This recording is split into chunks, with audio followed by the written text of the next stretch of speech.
My family mocked my career and called me a failure, but now that I'm successful, they're begging me for help, and I'm making them regret everything. I'm 30M, and if you had told me 10 years ago that my family would one day come begging for my help after treating me like a joke, I would have laughed in your face. But here we are.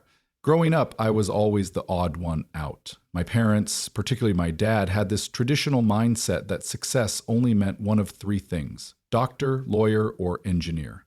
Anything outside of that was a waste of time. Anything outside of that was a waste of time. My older brother, Chris, 34M, fit that mold perfectly. He was the golden child, the straight A student, the one who never got in trouble, the kid who made them proud. He went to med school, became a doctor, and for as long as I can remember, my parents paraded him around like a trophy. Meanwhile, I was the disappointment. It wasn't that I was dumb. I actually did well in school, but I never cared for the subjects my parents wanted me to excel in. What I did love was working with my hands, fixing things, building things, solving problems that had practical, tangible solutions. By the time I was 10, I was already taking apart radios and old computers just to see how they worked. By 15, I was fixing things around the house: light fixtures, outlets, small appliances. But instead of praise, all I got was, "Why are you wasting time with that? Focus on your studies." The first real fight happened when I was 17. It was time to start looking at colleges, and my parents had already decided for me.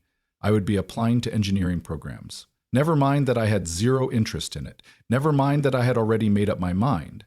When I told them I wanted to go to trade school and become an electrician, my mom burst into tears like I had just announced I was dropping out to join a gang. "An electrician?" she gasped, hand clutching her chest like she was about to faint. My dad, ever the logical one, didn't yell. At least not at first. He just gave me this cold, disappointed stare and said, "Why would you throw your future away? Do you want to live paycheck to paycheck? Do you want to be a laborer for the rest of your life?" I tried to explain that electricians made good money, that it was a respected trade, and that I enjoyed it, but it was like talking to a brick wall. "You think fixing wires is a career?" Chris had chimed in, leaning against the wall with that smug look he always had when he thought he was the smartest person in the room. "That's not a real job, dude. It's what people do when they have no other options." That night, I went to bed feeling like I had somehow failed them just by choosing something different. The next few months were a nightmare. They tried everything to change my mind: guilt, bribery, even straight-up threats. My dad offered to pay for any college I wanted, as long as it was for a real profession. My mom would randomly burst into tears and say things like, "What did I do wrong as a mother?" When none of that worked, they started taking things away. First my car, then my access to my own savings, which were in an account under their names, then my internet access. I had to sneak to the library just to apply to trade school. When I finally got accepted, my dad refused to pay a cent. "If you want to waste your life, do it on your own dime," he said. So I did. I worked 2 part-time jobs, took out a small loan, and made it happen. It was exhausting, but it was also the best decision I ever made. While Chris was drowning in med school debt, I graduated debt-free and started making decent money right away. And at every holiday gathering, every family dinner, the jabs were endless. "Oh, guess who's here? Our family handyman. Chris saves lives and someone fixes light bulbs. If you ever need a real job, let me know. I can pull some strings." I swallowed it all. I stopped trying to prove myself, stopped defending my career, and just let them talk. Let them believe whatever they wanted. Because at the end of the day, I was the one who owned my house at 27 while Chris was still renting. I was the one with money in the bank while Chris was buried in student loans. And most importantly, I was actually happy. Then karma came knocking. Last month, a massive storm hit our town. A freak lightning strike took out the power grid in several neighborhoods, including my parents. Their entire electrical system got fried. We're talking thousands of dollars in damages. Faulty wiring, busted appliances, the works. And as luck would have it, their insurance was being painfully slow with their claim. They were looking at weeks, possibly months, without power. And suddenly, guess who wasn't just the family handyman anymore? My phone rang late at night, which was weird because my parents never called me unless they needed something. When I saw my mom's name flash across the screen, I almost ignored it out of habit, but something in me told me to pick up. "Hey, Mom." There was a pause, then a deep sigh. "We need your help." I didn't respond right away. I just waited. "Our power is completely out," she continued. "Your father called an electrician, but they're saying it could be weeks before they can come out." We can't live like this. We were wondering if you could come take a look." I bit back a laugh. "Oh, so now my job is useful?" She didn't even deny it. "Please," she said, and I swear I had never heard my mother beg for anything in my entire life. "We don't know what else to do." I let that sit for a moment, let the weight of her words sink in. They had spent years belittling me, dismissing my work, acting like I was less because I didn't go the same route as Chris. And now they needed me.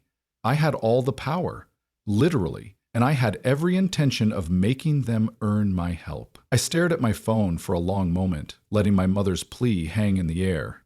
After years of being mocked, dismissed, and treated like I was somehow less because I didn't follow their definition of success, I finally had the upper hand. They needed me, and I wasn't going to make this easy. "Wow," I said finally, leaning back in my chair. "I don't know, Mom. I mean, I am just a handyman, right? Maybe you should call Chris. Oh wait, does he know how to fix a blown electrical panel?" I could practically hear her wince on the other end. "Sweetheart," she started, her voice tight. "This isn't the time to be difficult. We need help. Your father and I have no power, and we have no respect for what I do," I cut in. "Isn't that what you always said?" She sighed again, but before she could respond, my dad's voice rumbled in the background. "Give me the phone." A second later, my dad's voice came through, gruff as ever. "Listen," he said, and I could tell he was trying very hard to sound calm. "We're in a bad spot here. You know I wouldn't be calling if it wasn't serious." "Oh, I know," I said casually. "You've made it very clear over the years that my job is nothing but a waste of time. Must be real painful asking for help from your disappointment of a son." There was a pause. I wondered if he was about to snap at me, but instead I heard him exhale sharply. Then, in the most strained, unnatural voice I'd ever heard from my father, he said, "I was wrong." I nearly dropped my phone. "What?" I asked, genuinely stunned. "I was wrong," he repeated, though it sounded like he was physically forcing the words out. "I didn't take your career seriously, and I should have." My mouth opened and closed a few times, completely thrown off. I expected pleading, maybe guilt-tripping, but a flat-out admission that he was wrong? That was unheard of, and then I realized something. He wasn't saying it because he wanted to. He was saying it because he had no choice. For the first time in my life, my father was powerless, and I liked it. "Well, Dad," I said, pretending to consider it, "I guess I could come by and take a look, but you know my time is valuable, and normally I charge a pretty hefty emergency service fee." "Fine," he grumbled. "We'll pay you whatever your rate is." I laughed. "Oh no, I don't want your money." "Then what do you want?" I smirked. "You'll see." I showed up at their house the next morning, toolbox in hand. When I walked in, the place was miserable. The storm had knocked out the power for the whole block, and without electricity, their house was cold, dark, and lifeless. My mother looked exhausted, bundled up in 3 layers, while my dad sat stiffly on the couch like he'd rather be anywhere but here. Chris wasn't around. "What happened to your golden boy?" I asked, setting my toolbox down. "He's working," my mom muttered. Of course. Chris had the real job, the respectable career, but where was he when they needed him? Nowhere. Meanwhile, their handyman son was the only one who could fix this mess. I took my time assessing the damage. Their main breaker was fried, a few key circuits were blown, and their backup generator hadn't been maintained properly. Something I could have warned them about years ago if they had ever bothered to ask for my input. As I worked, I made sure to enjoy the moment. "Man, this is a real mess," I said, shaking my head. "If only you knew someone who worked in this field. You know, someone skilled with electrical work." My dad clenched his jaw but said nothing. I kept going. "You guys are so lucky you had an electrician in the family, huh?" Mom forced a smile. "Yes, sweetheart, we're very lucky," I grinned. By the time I had everything properly rewired and their power restored, my parents looked relieved, but also deeply uncomfortable. "All right," I said, standing up and wiping my hands. "All done," my dad exhaled and nodded stiffly. "Thank you." I raised an eyebrow. "That sounded painful for you." He didn't respond. Mom reached into her purse. "We really appreciate this, honey. Let me—" "Nope," I said, holding up a hand. "Like I said, I don't want your money." She hesitated. "Then what do you want?" I leaned against the counter and crossed my arms. "A public apology." Dad's head snapped up. "Excuse me?" You heard me, I said, enjoying every second of this. I want you both to admit, to my face, that you were wrong about me, that my career is valuable, that you misjudged me, and I want you to say it like you mean it. They exchanged a look. My dad's face was practically twitching, but my mom, to my surprise, looked genuinely regretful. You're right, she said softly. We were wrong. We treated you unfairly. And I am so sorry for making you feel like your work didn't matter. She reached for my hand, her eyes glassy. We're proud of you, sweetheart. Something in my chest tightened, and for a second, I almost let my guard down. Then my dad muttered, Fine, you're not a disappointment. Not exactly the heartfelt apology I wanted, but I knew that was probably the best I was going to get. I smirked. Good. Now say it louder for the people in the back. Mom actually laughed. A real, genuine laugh. All right, we were wrong. You're successful and we're lucky to have you. I gave them a satisfied nod. That'll do. As I packed up my tools, my mom suddenly asked, So, now that we have power again, maybe you'll come over more often? I paused. For years I had been the outsider, the black sheep, the disappointment. And now they wanted me back in their lives? I exhaled. I don't know, Mom. I'll think about it. And with that, I walked out, leaving them to sit in their perfectly lit house, finally realizing just how wrong they had been. It's been 2 weeks since I fixed my parents' power, and let me tell you, the switch-up is unreal. For years, I was the black sheep, the joke, the disappointment. But after the storm knocked out their power, and I was the only one who could help, suddenly, I'm not just a handyman anymore. Now, I'm their talented son. Their successful son. My mom has been texting me more in the past 2 weeks than she has in the past 2 years. My dad, who used to barely acknowledge me, has actually called me twice. At first, I thought maybe, just maybe, they were finally coming around. But nope, they didn't suddenly develop self-awareness or realize they were massive jerks. They were buttering me up for Chris. Because guess who's in deep shit? My golden boy brother. Turns out, Mr. Perfect has been committing insurance fraud for years. Yup, years. He's been falsifying procedures, overbilling patients, and pocketing the extra money. I don't know if it started as a way to cover his med school debt, or if he just thought he was too smart to get caught. But either way, the state medical board is on his. If they find him guilty, he'll lose his medical license. He'll lose businesses, and everything my parents have bragged about for decades, their successful doctor son, will disappear overnight. And guess who they think should save him? That's right, me. I got the call from my mom first. She sounded desperate. Sweetheart, she said, voice all soft and pleading, Chris needs a lawyer, a good one. And, well, we don't have the money for it right now. I raised an eyebrow. What happened to all of Dad's savings? She hesitated. Your father made some bad investments. Translation, they dumped their money into some get-rich-quick scheme and lost it all. So, I said slowly, dragging it out, just to be clear, you're asking me, your disappointment of a son, the one with the not real career, for money? There was a long silence. Then, in the smallest voice I've ever heard from my mother, she said, Yes. I had to physically hold back my laughter. I told them I'd think about it and showed up at their house that Friday, purely because I wanted to see how bad things had gotten. Chris was already there, pacing like a caged animal. When he saw me, his face twisted into something between embarrassment and frustration. Look, man, he started, rubbing his temples. I wouldn't be asking if it wasn't serious. I plopped down on the couch, completely relaxed. Oh, I know it's serious. You're about to lose everything. He clenched his jaw but didn't argue. Mom jumped in, trying to smooth things over. Your brother just made some mistakes. Mistakes? I cut her off with a laugh. No, I make mistakes. I miswire an outlet, I fix it. He's been committing fraud. That's not a mistake, that's a crime. Chris inhaled sharply, like he was trying to keep himself from snapping. I let the silence stretch, let them sit in their own mess. Finally, Chris sighed and muttered, I just need a loan. No. His head snapped up. What? No, I repeated.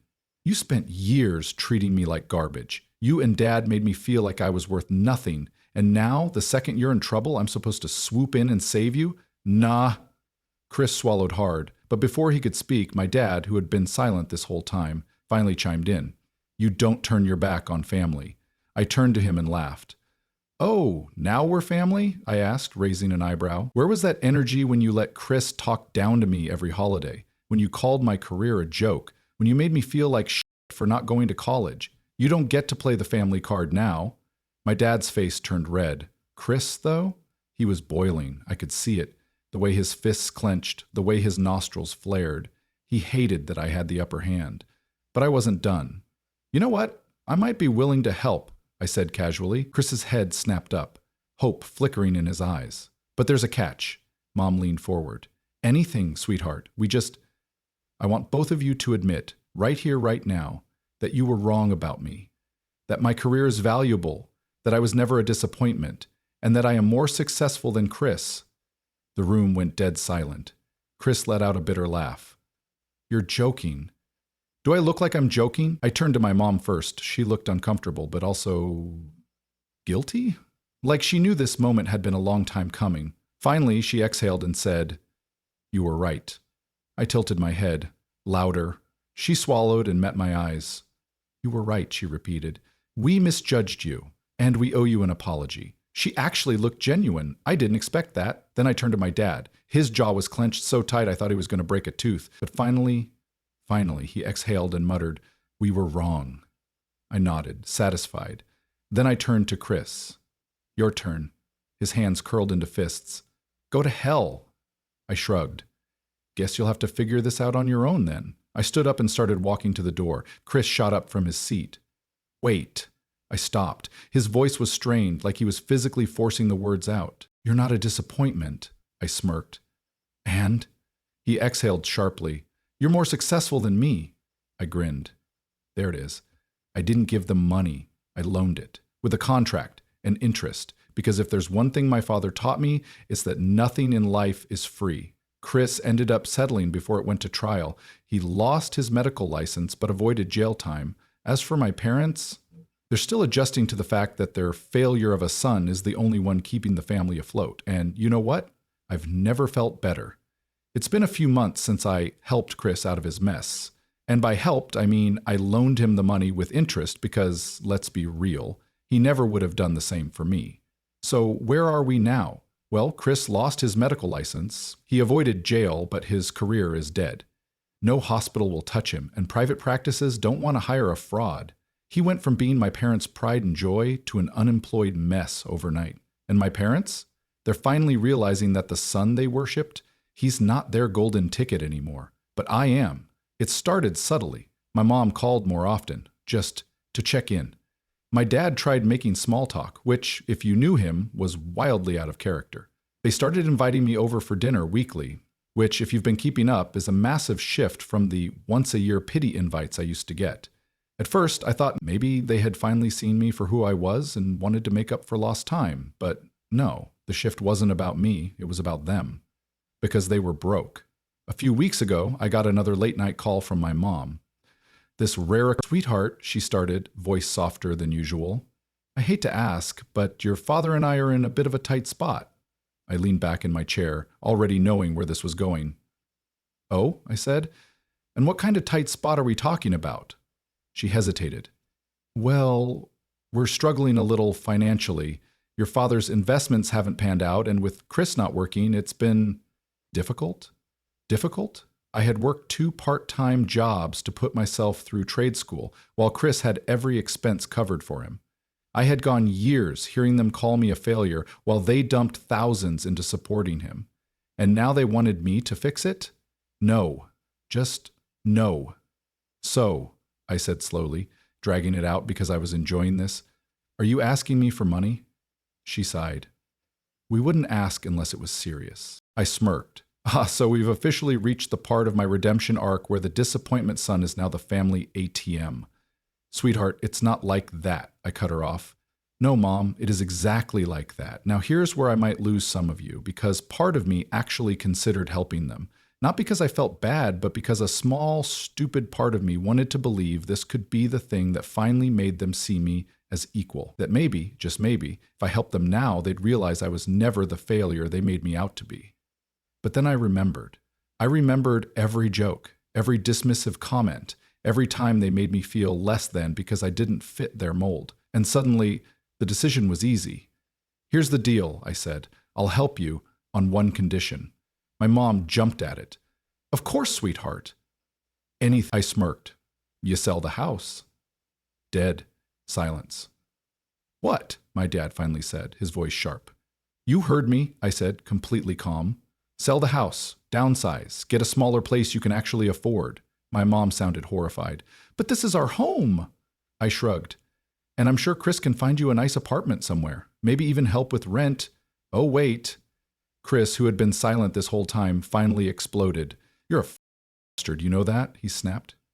We're family. You don't let family go homeless. I let out a short laugh. Oh, now we're family? Where was that attitude when you treated me like garbage for years? Chris's face was pure rage. This isn't about the past, my dad cut in, voice tense. This is about doing what's right, and you can help, so why wouldn't you? Because, I said, standing up, helping people who never gave a shit about me isn't my idea of doing what's right. Mom started to cry. Dad looked like he wanted to punch a hole in the wall, and Chris looked at me like he wanted to murder me, but I didn't care. I grabbed my keys, turned to the door, and said the words I never thought I'd get to say. Maybe you should have treated me better. Then I walked out. Since then, I've been officially labeled the selfish son. Family members are whispering about how I abandoned my parents. Chris, ever the dramatic one, has been telling everyone that I let mom and dad suffer when I could have saved them. But here's the thing. My parents aren't suffering. They're just being forced to live within their means for the first time in their lives. They refuse to sell the house, even though it's their biggest financial burden. My dad is too proud to get a part-time job, and my mom is still clinging to the idea that Chris will somehow bounce back and start supporting them again. But me? I'm thriving. I have zero debt, a growing business, and a life that I built. Without them. And it turns out, cutting off the people who never valued you, that's the most successful thing I've ever done.